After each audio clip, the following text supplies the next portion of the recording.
La colecta de frutos silvestres y de hongos, sobre todo en esta temporada de otoño y de primavera, pues es muy importante, ¿no? Es una fuente abundante y diversa de alimento. Digamos que todo el fenómeno cultural de la práctica de colecta es muy interesante en sí, ¿no? Hay literatura científica muy interesante que habla acerca de la importancia de las caminatas en el bosque, sobre todo para los pueblos originarios, en la transmisión de conocimiento y relatos que hablan acerca del conocimiento tradicional ecológico, ¿no? Entonces uno va caminando en búsqueda de alimento, pero así es como también vas conociendo tu territorio, ¿no? Y bueno, dentro de la política internacional ahora esos son considerados territorios de vida, ¿no? Porque se reconoce que la vida de estos pueblos eh, depende prácticamente del conocimiento y del cuidado que hacen de estos territorios. Entonces, todo, a pesar, como dices, de que es un acto muy pequeño, caminar en el bosque en búsqueda del alimento, tiene implicaciones culturales y de conservación y ecológicas súper importantes. Sí acaba siendo una historia de superhéroes, me parece. Entonces, una de las buenas prácticas cuando uno colecta alimentos es llevar un canasto con huecos lo suficientemente grandes como para que caigan esporas, pero lo suficientemente pequeño como para que no se te salgan tus honguitos. Y la idea es que uno colecta, pone los hongos en el canasto y durante la caminata uno va dispersando las esporas a través del canasto.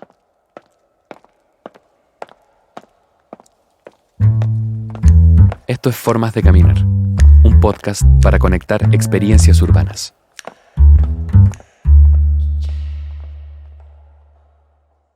Escuchábamos la voz de Constanza Monterrubio, bióloga, y les quiero dar la bienvenida a este nuevo capítulo llamado Las Caminantes, miradas del caminar desde una perspectiva de género. Mi nombre es Martín Larroche y hoy quiero tratar de ayudar a hilar y a llevar este canasto con historias y reflexiones sobre las caminatas de las mujeres.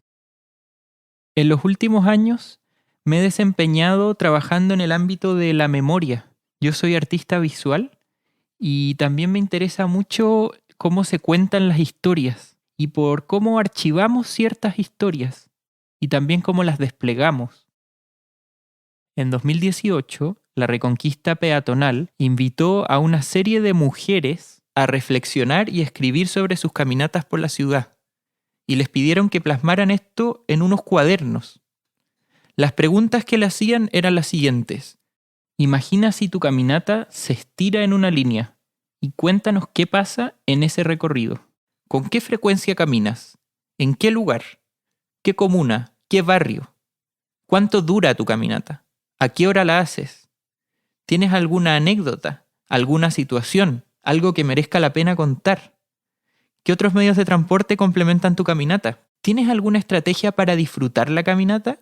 ¿Puede ser la caminata algo disfrutable? Todas estas preguntas le hicieron Nicole y Karen a un gran grupo de mujeres.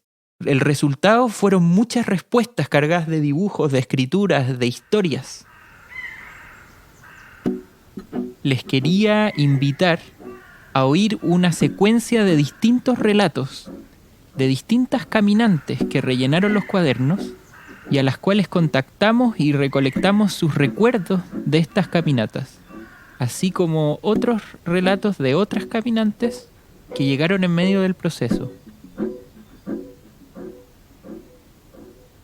Siento que hay un ritmo diferente en el corazón, que esa pulsión es distinta, igual siento que mi cuerpo está en movimiento, que estoy haciendo algo, que me estoy trasladando, hay una acción, pero no es la misma sensación que cuando voy con música.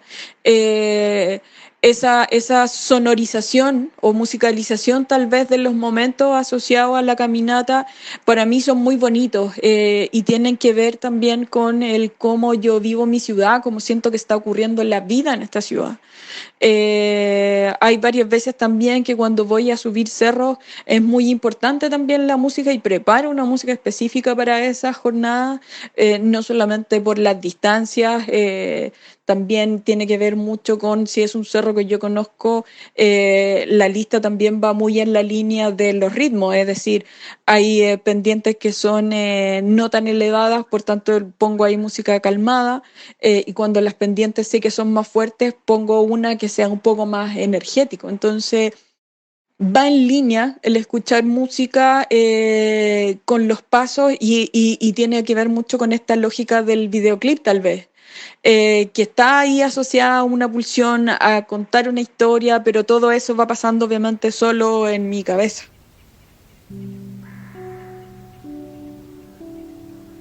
Me acuerdo que una vez me fui caminando desde Buchef hasta la Biblioteca Nacional para una exposición de una amiga.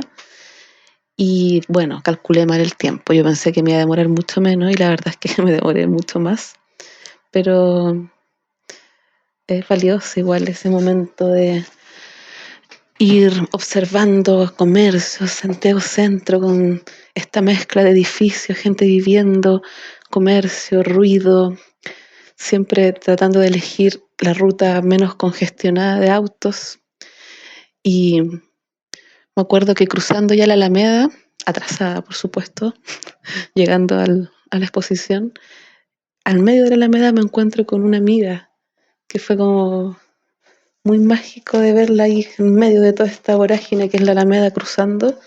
Y lo más genial fue que ella se sumó, cambió su rumbo que iba cruzando, se dio vuelta conmigo y fuimos juntas a ver la exposición.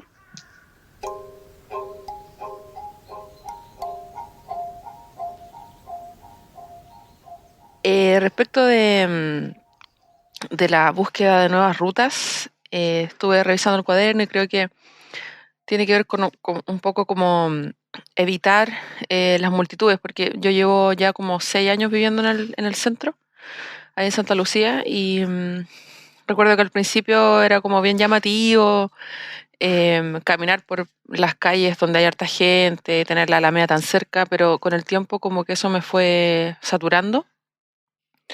Y por otras cosas también el ruido y todo. Entonces, cuando empecé a caminar, que me camino bastante porque yo hago clases, cuando hacía clases presenciales en estos sectores donde están marcadas las rutas, por ahí por el barrio, el Vaticano Chico creo que se llama, o esas calles como Obispo. Y empecé a tratar de irme como por las calles interiores, en búsqueda también de los parques, que tengo el Forestal, ahí cruzaba el Bustamante. También empecé a considerar el Parque San Borja, que me gustaba mucho caminar por ahí. Entonces empecé a hacerme ruta con ese objetivo, como evitar gente y buscar rincones verdes en mis rutas. Y trataba como de encontrar como un sendero. De repente era difícil porque uno siente que como que la ciudad está diseñada para los autos. De repente salía como del oasis del parque y me topaba como con una calle grande donde no se podía cruzar. Eso lo puse ahí también en el cuaderno. Pero o sea, analizándolo bien, esa es como mi intención. En mi ideal, por ejemplo, no sé, me gustaría caminar por un sendero sin interrupciones.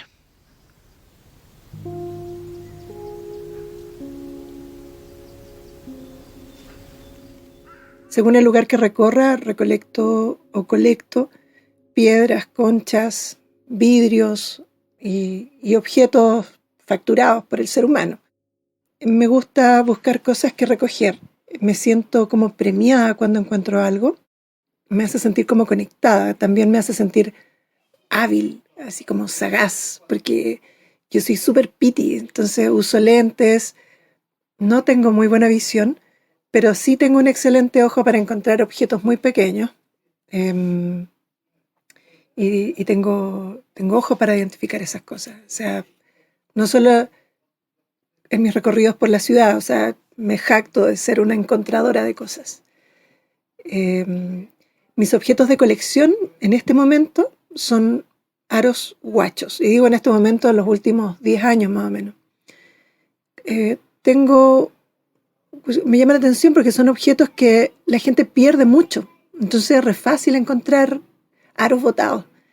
y la verdad es que no discrimino. O sea, yo siempre digo, la gente pierde mucho estos objetos, pero los recoge poco. Porque yo recojo de todo, cualquier cosa que brille. Soy como una urraca, me tiro a recoger la piedra, el vidrio. Los tengo guardados en una cajita y tengo de varios. Tengo algunos con oro, tengo anillos, hasta una tapadura de muela me encontré una vez de oro y la tengo guardada también. Pues sí, ese es como el orgullo máximo, porque es como una cabeza de alfiler haberla encontrado botada. Igual la mayoría son fantasías, ¿no? Fantasías que incluso a veces han sido pisadas por alguien y entonces la patita la tienen chueca. Entonces, el reconocer incluso que en su vida moza fue un aro y ahora es un apachurrado, también me es como grato.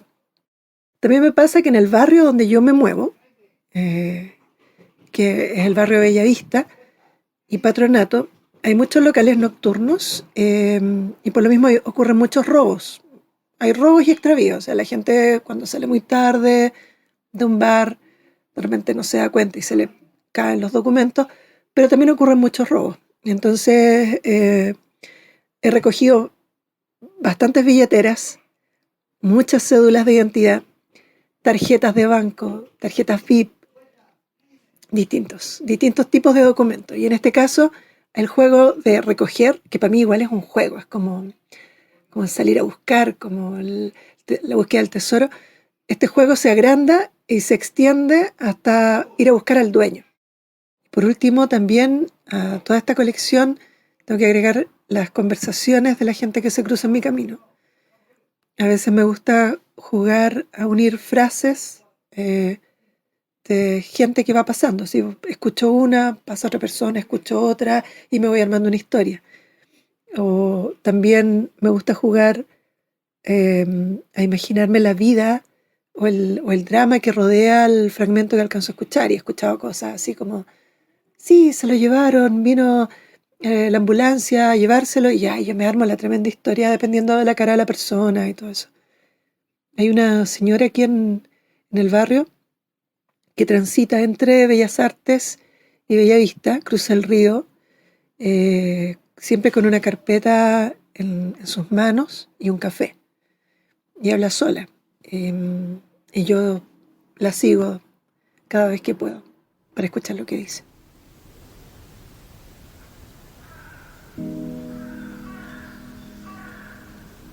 El relato de Jimena me recordó profundamente a una escritora que se llama Ursula K. Le Guin. Ella nació en California en 1929 y toda su vida escribió ciencia ficción, unas series de fantasía y de ficción especulativa.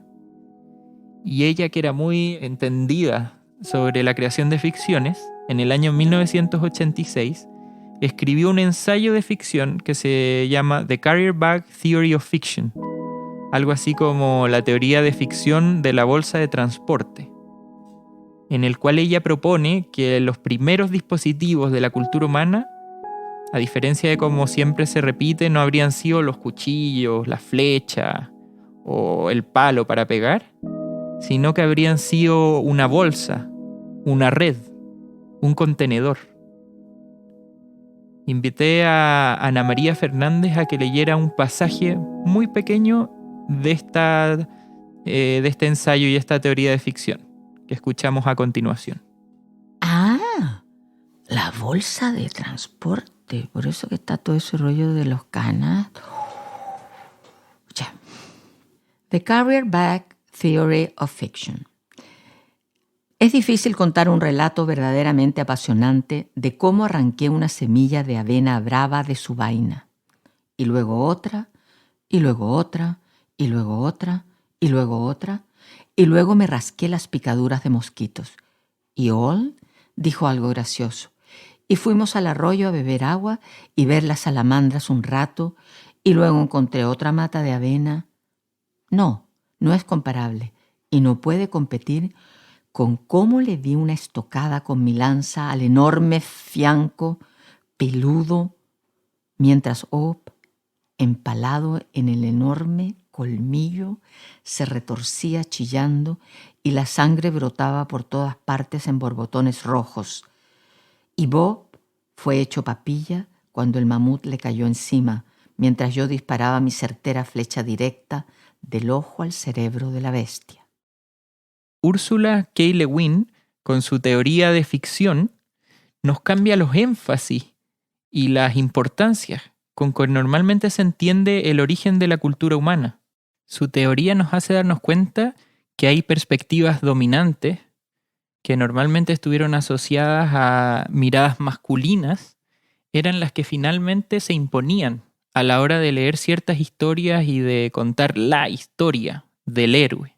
Y de alguna forma eso nos lleva a algo que está en el origen y en el centro de estos cuadernos de caminantes, y en este capítulo entero que nos preguntamos por cómo caminan las mujeres. Por eso los quiero dejar con algunos relatos que tratan muchos de estos temas también. Sí, la anécdota del cambio de vereda, anécdota entre comillas porque es algo que pasa bien seguido. Esa vez que lo escribí, lo hice porque como sabía que iba a registrar esa caminata, ese trayecto en el cuaderno, entonces estuve mucho más pendiente de las cosas que pasaban, pero igual esos tipos de situaciones son bien recurrentes para las mujeres y yo creo que lo hacemos de manera inconsciente. No le ponemos mucha atención porque es como una forma de transitar que tenemos en general. Siempre que uno tiene un recorrido habitual, sabe perfecto cuáles son las veredas donde hay más iluminación, por ejemplo, o no sé, como rincones que son más oscuros, o un lugar donde a lo mejor se puede esconder a alguien si es que está ahí en un lugar más peligroso y está oscuro. Hay recorridos que uno hace de día pero no de noche. Y así, como que esa vez yo estaba muy alerta porque sabía que iba a registrarlo, entonces le presté más atención. Y fue raro igual porque no fue como algo así como, ¿cómo decirlo? Como escandaloso, por ejemplo, por decirlo de alguna forma. Me acuerdo que iba con mi hermana, íbamos conversando y mi hermana miró de reojo a un grupo de hombres que estaba en esa vereda por donde íbamos caminando y nosotros íbamos conversando de otra cosa. Y en un segundo me dice como, ven, crucemos. Y cruzamos y después le pregunté por qué cruzamos, porque estaban estos tipos gritando, estaban tomando en la calle, me acuerdo, y me dice que había uno que se estaba bajando los pantalones. Pero me hizo ese comentario y le dije, ok, sí, vi que estaba pasando algo y seguimos conversando como siempre y llegamos a la casa y no fue como un sobresalto ni nada, pero son ese tipo de cosas con las que nos encontramos muchas veces y que quizás para un hombre son cosas que pasan, a veces son situaciones como medias divertidas, ver a un gallo bajándose los pantalones en la calle como que puede ser muy, no sé, motivo de risa quizás a veces, pero para nosotras no, pues son pequeñas amenazas que uno va como registrando y va tratando de esquivar cuando vas caminando. Y así con hartas cosas, como que después de que pasó eso y después de que lo escribí, me puse a pensar mucho más cómo eran estos mecanismos de defensa o escape para poder sortear esas situaciones. Y si tú le preguntas a otras mujeres, muchas van a decirte que quizás caminan con las llaves en la mano. Eso igual es como una técnica que uno tiene como bien interiorizada, quizás caminar con las llaves en la mano, a veces si uno está un poco asustada, llamar a alguien y hablar por teléfono mientras uno va caminando. Y eso, como te decía antes, como evitar veredas oscuras, lugares muy solos. Ahora en cuarentena, por ejemplo, bueno, en mi cuaderno queda claro que tengo un perro y los días domingos, ahora que había cuarentena, en general los domingos hay poca gente en la calle, pero en cuarentena no andaba nadie, y si salía de noche ya igual me daba un poco de miedo porque hay calles que son solo oficinas y son como calles deshabitadas en los fines de semana, y ahora que uno trabaja desde la casa y hay calles que quedaron como media desiertas, po. Entonces ahí o sea, hice el cambio de sacar a mi perro cuando todavía hubiera luz de día. Entonces uno va haciendo como esos mini ajustes que parecieran que no son tan graves, pero no es justo que los tenga que hacer por sentirme insegura mientras camino. Que son muchas las experiencias y muy variables dependiendo del cuerpo con el que salgas a la calle. Y sí, bueno, comentaba como todo el tema este de que yo acabo de estar en Atenas, yo soy de Madrid, ¿no? Entonces, pues yo me imaginaba Atenas basándome en los relatos que ya me habían llegado a mis oídos, ¿no? Que eran pues relatos que decían mucho como, ay, Atenas, en Madrid son súper similares, no sé, como toda esta cosa de la Europa mediterránea, ¿no? Y claro, yo fui a Atenas pues con mi ropa de verano de Madrid, con mis vestiditos, con mis camisetitas cortas, enseñando el ombligo, las mallitas de bicicleta apretadas. Y fue muy rápida la sensación de que no me sentía segura en el espacio que estaba habitando al caminar la ciudad. Llegué una noche y, bueno, por la noche sí que todavía seguía pensando que era lo mismo, ¿no? Que era, ay, como España, ¿no? Más o menos. Y no fue así. Y mi experiencia fue un poco difícil porque me sentía bastante observada, me sentía como que no era... como que el cuerpo con el que estaba habitando la ciudad y con el que estaba caminando la ciudad no era un cuerpo necesariamente que había sido asimilado o entendido, era como un cuerpo como un poco extraño, bastante extraño para las personas. Entonces decidí dejar de llevar los vestidos porque, pues por el tema de la seguridad, ¿no? De mi propia seguridad y también, bueno, también de mi propio privilegio, ¿no? De poder decir, bueno, doy un paso atrás y me he visto como con ropa más masculina, por así decirlo, ¿no? Como más como que hacen de mi cuerpo visiblemente un cuerpo cis, de hombre cis. Y fue un impacto, la verdad, para mí, no me lo esperaba para nada así. Yo camino sola escuchando música, camino con mi familia, con mis hijos. No me gusta caminar con mi marido porque me apura y siempre nos terminamos peleando. O camino con amigas. Y de hecho, cuando camino con personas, generalmente termino queriendo a esas personas.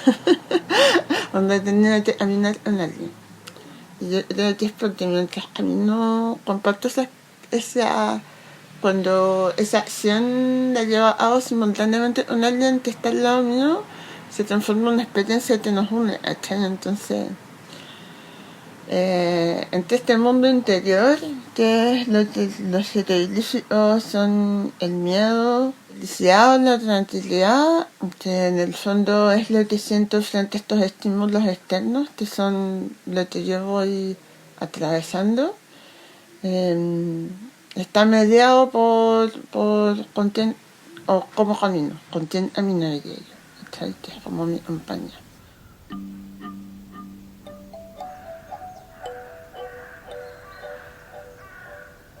Lo que me gustaba era ir eligiendo por cuál vereda o por cuál calle irme dependiendo de la sombra o del sol que hubiese y si hacía frío o calor. Ya teníamos ciertos atajos o cruces en medio de las calles como para apurar un poco el recorrido. Y luego después atravesando la Alameda llegamos al barrio Las Tarrias y ahí ya era una escala mucho menor, mucho menos autos. Ahí era donde aparecían los olores que yo mencionaba en el cuaderno porque, claro, pasábamos por 2 o 3 cafeterías y a la hora de la mañana estaban vendiendo harto café, entonces aparecían esos olores en el recorrido que eran súper agradables, entonces disminuía un poco también la velocidad de los pasos, era un tramo más disfrutable.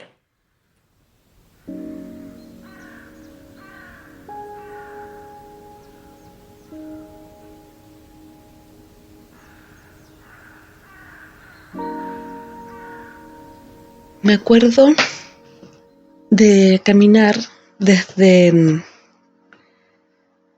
Metro Universidad Católica aproximadamente hasta la calle Club Hípico y irme por la Alameda.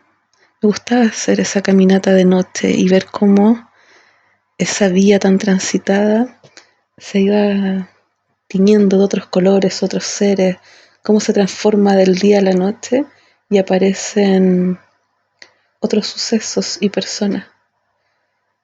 Caminar hacia el poniente, viendo cómo atardece. Una experiencia bonita para mí, que siempre acompañada de buena música, zapatitos cómodos y pensamientos divertidos, se hacía un buen panorama. Así llega a su fin la recolección de historias de este podcast de las caminantes. Ojalá que este canasto haya servido para dispersar esporas y al menos introducir la idea de recordar y relatar nuestras caminatas. Pueden acercarse a la Reconquista Peatonal si alguien tuviera interés en conocer la historia de otras caminantes. Y quisiera agradecer a todas aquellas que nos dieron partes de sus relatos. Constanza, Cecilia, Sandra, Isabel, Jimena, Paulina, Anto, Carolina, Connie. Y a todas aquellas que también enviaron sus relatos y que por temas de edición no pudimos incorporar en este episodio, pero decirles que vendrán muchos más. Y con eso cerramos. Ojalá los honguitos sean sabrosos.